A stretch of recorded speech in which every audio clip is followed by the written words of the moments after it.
Pemirsa Partai Nasdem kelabakan menghadapi kasus hukum yang menimpa Syahrul Yassin Limpo, Menteri Pertanian yang merupakan kader partai tersebut. Syahrul Yassin Limpo diduga menerima upeti untuk membiayai keperluan pribadinya. Benarkah demikian? Kemudian bagaimana nasib Partai Nasdem juga Koalisi Perubahan begitu pasca dua menteri, yakni sebelumnya ada Joni Plate dan saat ini Syahrul Yassin Limpo yang dicokok oleh aparat. Kita akan membahasnya bersama dengan Francisca Kristi Rosana, wartawan majalah Tempo. Hai Cica. Halo Jihan, apa kabar Jihan? Sehat Jihan, Cica sehat? Sehat. Sehat, alhamdulillah. Kita bahas lagi nih. Betul, Kali ini Nasdem soal lagi Nasdem ya. lagi. Oke, Cica, kita tahu bahwa ini kan hari Selasa. Kemarin itu akhirnya Syahrul Pekan lalu ya. pekan lalu Betul. belum datang, tapi kemarin hari Senin akhirnya datang Ya. di pemeriksaan oleh KPK. Nah, pertanyaannya yang pertama adalah sejak kapan sebenarnya Partai Nasdem ini gitu ya mengetahui bahwa Syahrul Yassin Limpo ini punya perkara yang sedang diproses atau sedang akan diusut gitu. Iya, oleh KPK ya, Jihan. Ya, sebetulnya ramai-ramai atau ribut-ribut di Nasdem terhadap perkara yang meruncing lah ya Jihan, yang menimpa salah satu kadernya yang sekarang menjadi menteri yaitu Syahrul Yassin Limpo itu sudah terdengar 2 minggu sebelum pekan lalu. Jadi sekitar akhir Mei.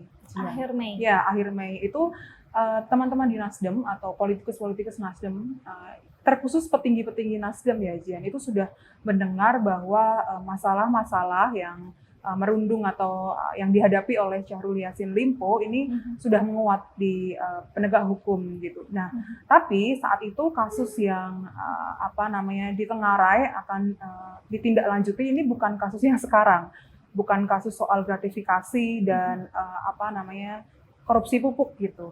Melainkan kasus pidana lainnya. Kami mendapat informasi kasus pidana itu, tapi karena belum declare oleh petugas atau aparat hukum, jadi tidak bisa disampaikan dulu, Jihan. Baik. Tapi ada beberapa informasi yang ditulis di laporan utama majalah Tempo pekan ini ya, bagi pemirsa yang penasaran ya, bisa langsung baca di majalah.tempo.co begitu. Nah, selanjutnya kemudian setelah akhir Mei begitu ya, Nasdem ini mendengar soal kasakusuk kasusnya si Syahrul ini, apa respons cepatnya dari pimpinan atau elit Partai Nasdem ini? Iya, sebetulnya Surya Paloh sebagai Ketua Umum Partai Nasdem itu sudah meminta ya, menurut informasi dari para politikus Nasdem yang kami temui sepanjang pekan lalu, itu Surya Paloh sudah meminta beberapa orangnya lah, tangan kanannya begitu, termasuk tim hukumnya untuk memetakan begitu kasus yang menimpa Syahrul Yassin Limpo ini akan seberapa besar pengaruhnya terhadap Nasdem, termasuk ketika ada kasus dugaan korupsi atau kasus pidana lainnya itu tadi, seberapa besar efeknya terhadap Nasdem dan apakah ada begitu kader-kader Nasdem yang juga menikmati lah ya hasil dugaan gratifikasi dan korupsi dari perkara yang sedang diusut ini begitu. Jadi sudah memetakan itu terlebih dahulu, dalam tanda kutip diminta untuk mengurus kasus hukum ini. Gitu. Sambil mencari tahu ya? Sambil mencari tahu tentang kasus ini akan sejauh apa. Gitu. Nah, kasus ini meruncing atau secara substansi menjadi spesifik ya kasusnya ke kasus pupuk gitu, baru sekitar 3 atau 4 hari sebelum kasus itu beredar di publik, Jihan. Kalau kita ingat pekan lalu hari Rabu ya, Jihan ya, ada semacam broadcast begitu, broadcast berisi informasi bahwa KPK sedang menyelidiki kasus yang menimpa Syahrul Yassin Limpo, dalam hal ini gratifikasi dan korupsi gitu, suap lah. Nah, 3-4 hari sebelum itu kasus yang spesifik tentang pupuk ini sudah dibicarakan di para politikus Nasdem yang ada di Komisi 3. Mereka mendapatkan informasi dari mitranya. Nah, kita tahu mitranya itu banyak ya. Ada dari KPK, ada dari mana-mana lah maksudnya. Bahwa memang secara spesifik SYL atau Syahrul Yassin Limpo ini akan ditangani perkaranya terkait dengan kasus pupuk gitu, Jihan. Jadi spesifik kasusnya itu memanggil beberapa kadernya begitu ya? Betul. Jadi spesifik kasusnya itu baru terdengar 3-4 hari. Baik. Nah, terus pertanyaan kemudian adalah Tempo punya nggak sih catatan soal dampak dari ini kan berarti sudah menteri kedua ya? Sebelumnya adalah Plate begitu. Ada dampak yang mempengaruhi mungkin elektabilitas Nasdem Partai sendiri Nasdem ya? Ya, beberapa politikus Nasdem yang kami temui sepanjang pekan lalu memang bercerita bahwa ini kan kasus Syahrul Yassin Limpo ini seperti pukulan kedua atau prahara kedua untuk Gondang Dia gitu. Gondang Dia adalah sebutan untuk kantor Nasdem karena kantor Nasdem beralamat di Gondang Dia gitu. Nah, efeknya tentu terasa, apalagi ketika Menteri Komunikasi dan Informatika Johnny Gerard Plate yang saat itu ditahan oleh kejaksaan gitu ya, Jihan, karena kasus BTS atau menara pemancar itu naik gitu ya, naik ke tindakan hukum selanjutnya atau langkah hukum selanjutnya begitu. Kemudian ini membuat persepsi publik terhadap Partai Nasdem itu tidak terlalu menyenangkan gitu. Artinya elektabilitas Nasdem turun sekitar 1-2%. Dan itu juga penurunan elektabilitas itu juga dibaca oleh survei independen atau survei di luar atau survei eksternal begitu, indikator politik Indonesia gitu yang menunjukkan bahwa survei untuk Partai Nasdem, elektabilitas Partai Nasdem ini turun sekitar 0,2% hanya karena kasus Johnny Plate. Artinya benar ada penurunan ya, Cak? Iya, memang ada penurunan dan diprediksi atau ditengarai gitu ya, Jihan, kasus Syahrul Yassin Limpo ini akan semakin membuat elektabilitas Nasdem semakin turun gitu. Tadinya sudah mau rebound gitu, tapi karena ada kasus Syahrul Yassin Limpo kembali turun. Nah, tadi kan Cica sebut ini adalah prahara kedua untuk Gondang Dia begitu. Nah, setelah kemarin kasusnya Plate, kemudian sekarang SYL begitu ya.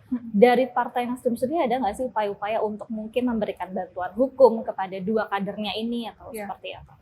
Iya, kalau Syahrul Yassin Limpo ini masih terlalu dini ya, Jihan, karena memang memang masih dipanggil KPK ya, artinya masih berproses begitu. Kalau yang kami dengar itu ada memang upaya bantuan hukum atau bukan semacam bantuan hukum sih, tapi seperti konsultasi hukum begitu dari Partai Nasdem langsung oleh Surya Paloh untuk kader sebelumnya yang tertangkap oleh Kejaksaan Agung atau yang ditahan oleh Kejaksaan Agung yakni Plate gitu, Johnny Plate gitu.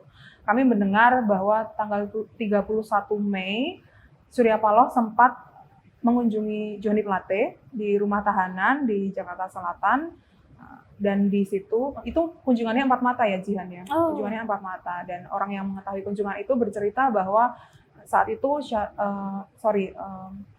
Surya Paloh sebagai ketua umum Partai Nasdem membicarakan soal kemungkinan opsi untuk pra peradilan gitu. Namun opsi itu tidak jadi diambil rupanya oleh Johnny Plate, dan Johnny Plate melalui kuasa hukumnya begitu ya, mereka memilih untuk menjadi GC atau Justice Collaborator gitu.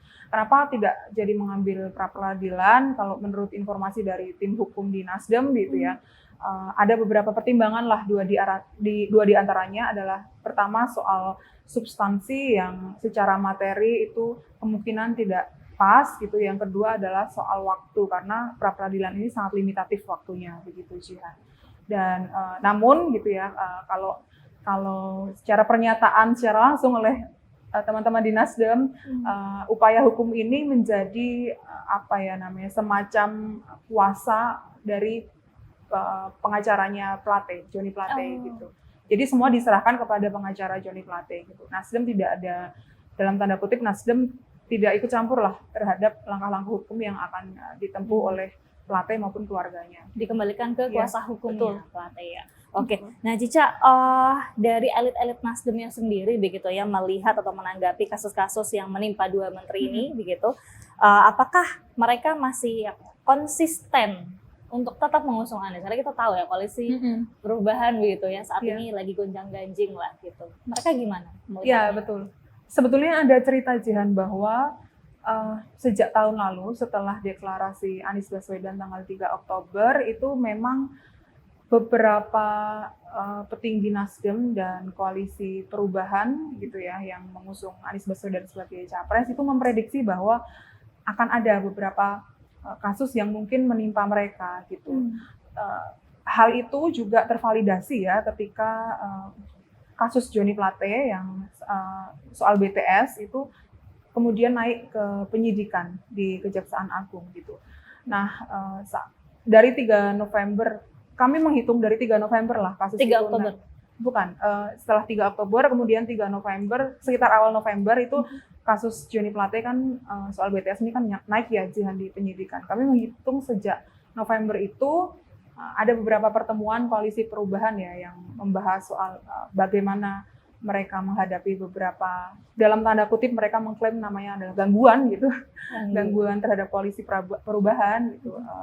Termasuk ketika setelah Joni Plate ditahan di Kejaksaan Agung, resmi ditahan, koalisi perubahan mengadakan pertemuan di Kaliage begitu untuk membahas bagaimana ke depan koalisi perubahan ini berjalan begitu. Dan di Kaliage itu adalah pulau pribadi milik Surya Paloh. Pulau pribadi Ya, milik Surya. betul. Jadi ketika Joni Plate ditahan di Kejaksaan Agung, beberapa hari setelah itu kemudian Partai Demokrat dan PKS gitu, meminta Nasdem untuk menjelaskan lah seperti apa kasus itu dan ingin membahas seperti apa kelanjutan koalisi perubahan setelahnya begitu dengan kasus-kasus ini gitu. Dan di Pulau Kaliage itu yang juga adalah pulau pribadi milik Surya Paloh gitu, itu dirembuk lah seperti apa kasusnya dan segala macam, dan mereka berpikir bahwa ya sudah kita lanjut saja. Maksudnya ini kan sudah kepalang tanggung ya untuk mundur segala macam, dan mereka di situ juga mereka saling sharing seperti Partai Demokrat kan juga merasa mengalami beberapa gangguan seperti PK Muldoko dan sebagainya, dan mereka bilang ya sudah dengan gangguan-gangguan ini kita menjadi semakin kuat. Itu menurut klaim mereka sih. Tapi artinya PKS dan Demokrat sebagai teman sekoalisi itu yang menginisiasi. Ya, meminta Partai Nasdem untuk bertemu saat itu. Meminta penjelasan. Iya, meminta penjelasan atau dalam arti waktu itu menunjukkan simpati. Gitu. Oke, ya. Baik. Nah, tapi lagi-lagi orang sebesar pimpinan Partai Nasdem, termasuk Surya Paloh sebagai ketum begitu ya, itu mereka sejauh mana berhasil memetakan pasca mereka mendeklarasikan Anies begitu ya, memetakan hal-hal apa yang mungkin menyerang mereka. Benar nggak sih bahwa mereka tuh sudah dapat informasi bahwa dua menterinya ini tuh sudah diperiksa dari tahun lalu? Iya, dari awal tahun memang perkara hukum yang menimpa Syahrul Yassin Limpo ini sudah cukup menguat ya Jihan ya. Walaupun tadi saya bilang 2 minggu sebelumnya begitu ini rame, tapi sebetulnya beberapa masalah hukum Syahrul Yassin Limpo ini sudah diperiksa gitu ya, sudah ditelusuri oleh penegak hukum itu sejak awal tahun lah begitu. Dan Surya Paloh juga memang sudah meminta tim hukumnya atau orang-orang atau tangan kanannya begitu untuk mengurus masalah kasus-kasus hukum para kadernya yang sekarang duduk di kabinet. Tidak ada Syahrul Yassin Limpo sebetulnya. Nasdem juga memprediksi bahwa beberapa kasus juga akan menimpa Siti Nurbaya yang saat ini sedang menjabat sebagai Menteri KLHK ya di kabinet Jokowi. Jadi itu ada semacam kekhawatiran begitu Jihan, karena 3 kader ini kan strategis ya duduk di kursi kabinet begitu. Dan setelah Joni Plate ditahan di Kejaksaan Agung, ada sebuah pertemuan internal di Kaliage juga gitu, yang dipimpin oleh Surya Paloh, dan saat itu Surya Paloh menunjuk beberapa kadernya, hati-hati ya setelah ini bisa saja kamu gitu. Dan yang pertama kali ditunjuk adalah Syahrul Yassin Limpo menurut informasi. Oh begitu ya. Gitu. Itu jadi, gambaran mungkin yang paling dekat kasusnya akan diperiksa si SYL itu karena menteri. Karena Syahrul Yassin Limpo ini menjabat sebagai menteri kan di kabinet Jokowi, dan itu sangat strategis ya untuk maksudnya kasus hukumnya untuk diusut gitu. Apakah saat itu juga ada Menteri Siti Nurbaya bahkan? Saat itu Surya Paloh mengacungkan telunjuk pada 3 orang, 2 diantaranya petinggi pengurus Partai Nasdem. Nah, Cak, tapi ada nggak sih mungkin ya Paloh ini sempat punya pikiran untuk melihat ancaman-ancaman yang mengelilingi partainya dan juga kader-kadernya itu kepikiran untuk menarik mundur pasukan dari kabinet gitu misalnya, itu sempat nggak ada seperti itu? Sebetulnya menurut cerita-cerita politikus Nasdem yang dekat dengan Surya Paloh, mereka ini menyarankan Surya Paloh untuk menarik garis tegas ya, karena mereka sudah mendukung Anies Baswedan sebagai capres gitu, dan Anies Baswedan dianggap sebagai antitesis istana saat ini gitu. Jadi untuk meminimalkan gitu ya, untuk meminimalisasi risiko-risiko terhadap apa yang mereka klaim sebagai gangguan, mereka meminta untuk ya sudah kita jadi oposisi saja, dalam arti menarik saja menteri-menteri Nasdem yang sekarang ada di kabinet begitu. Namun ternyata Surya Paloh belum mau begitu. Dan itu pun juga terlihat dalam wawancara Surya Paloh dengan Tempo ya Jihan sekitar Maret lalu, bahwa Surya Paloh bilang Nasdem, Partai Nasdem tidak akan menjadi oposisi kecuali Jokowi sudah tidak membutuhkan Nasdem di kabinetnya, begitu. Artinya Paloh tidak menyepakati masukan atau saran dari. Ya, sepertinya Surya Paloh masih agak berharap ya, agak berharap. Ini di luar gangguan-gangguan juga ya, Jihan. Kita lihat setelah mendeklarasikan Anies Baswedan, memang hubungan Surya Paloh dan Istana tidak terlalu baik gitu ya. Sepertinya Surya Paloh masih berharap ada seperti semacam perbaikan hubungan, rekonsiliasi hubungan dengan Istana gitu, Jihan. Meskipun sejauh ini tetap ada banyak sekali gangguan. Ya, mereka mengklaim bahwa gangguan-gangguan seperti dari bisnis, kemudian hukum itu adalah gangguan karena mereka mengusung Anies Baswedan sebagai capres, yang itu antitesisnya Istana atau pemerintah yang berkuasa saat ini. Katakanlah tadi beberapa kader partai memberikan saran untuk menarik mundur pasukan begitu. Berarti kader-kader ini juga sepakat bahwa apa yang terjadi di sekitar partai ini adalah sebuah bentuk ancaman atau gangguan atas mereka sudah akhirnya sepakat mengusung seorang Anies Baswedan. Ya, mereka semua mengklaim dan menyadari itu, bahkan di dalam sebuah grup WhatsApp di internal Nasdem ya Jihan, setelah kasus Syahrul Yassin Limpo itu mencuat di publik begitu ya, itu ada semacam narasi yang berkembang di grup internal Nasdem itu seperti ini, bahwa kita dizolimi lagi gitu. Jadi mereka merasa menjadi gangguan, dan mereka merasa ya dalam tanda kutip ya, itu adalah sebuah konsekuensi ketika mereka mengusung Anies Baswedan. Sebuah konsekuensi yang tidak bisa dinafikan ya, Cak. Yeah. Nah, Cak, tapi ini kita sambil berangan-angan begitu ya. Bukan tidak mungkin bahwa satu dari ketiga partai yang berkoalisi di Koalisi Perubahan ini akan mungkin hengkang atau bagaimana. Tapi seandainya benar itu terjadi, setelah kita melihat ada dinamika yang terjadi saat ini begitu ya, apa kira-kira dampaknya? Oke. Sebetulnya begini ya Jihan, kalau satu partai saja hengkang dari Koalisi Perubahan, artinya Koalisi Perubahan tidak akan bisa mengusung Anies Baswedan sebagai capres karena tidak memenuhi apa yang dinamakan presidential threshold begitu. Sekarang mereka memenuhi sekitar 168 suara begitu, atau dalam hitungannya kursi di DPR gitu. Di tiga partai itu 168 hitungannya. Nah, ketika satu saja cabut begitu, artinya Koalisi Perubahan tidak akan bisa maju dalam capres 2024 nanti begitu. Jadi tidak akan melanjutkan jalan mereka. Iya, namun menurut informasi terakhir oleh tim 8 itu berisi tim sukses lah ya, tim sukses Anies yang berisi ada orang-orang dekat Anies Baswedan dan ada orang dari perwakilan Nasdem, PKS dan Demokrat. Begitu mereka bercerita bahwa kita tidak akan mundur begitu. Walaupun ada beberapa gangguan ya, kalau kita petakan gangguannya tentu di Nasdem ada mereka mengklaim ada gangguan hukum dan bisnis gitu. Kalau di Partai Demokrat ada gangguan terhadap internal partainya juga, dalam hal ini PK ya. Dan yang untuk PKS ini ada gangguan juga, dan kita juga pernah menuliskan juga bahwa PKS ini sedang didekati oleh salah satu menteri Jokowi juga, Sandiaga Salahuddin Uno, untuk kemudian mendukunglah berada di kubu pemerintah gitu. Tapi tadi kembali dengan statement bahwa karena kita sama-sama punya gangguan, jadi kita makin solid. Iya, ada semacam satu rasa begitu. Satu nasib mungkin ya, satu rasa lah. Satu rasa, atau mereka mengklaim sedang diganggu gitu. Jadi ya karena ada satu rasa tadi, jadi ya kita maju aja lah, sudah kepalang tanggung juga gitu. Sudah kepalang tanggung ya. Yeah. Oke, terima kasih banyak Cica sudah join di Cakap-Cakap kali ini. Kita sambil menantikan bagaimana nanti kelanjutan nasib para koalisi ini jelang 2024. Thank you sekali lagi Cica. Ya, sama-sama. Kita akan ketemu di obrolan lainnya. Oke. Dan pemirsa, bagi Anda yang ingin mengetahui soal informasi seperti apa yang lebih detail dari bagaimana nasib Partai Nasdem, kemudian Koalisi Perubahan, kemudian cerita lebih detail tentang kasus hukum apa yang menyerang dari Menteri Pertanian Syahrul Yassin Limpo, silakan baca di majalah.tempo.co ataupun dapatkan majalah versi cetaknya. Akhir kata saya Dejian beserta kru yang bertugas pamit undur diri. Kita akan jumpa di Cakap-Cakap episode selanjutnya. Bye!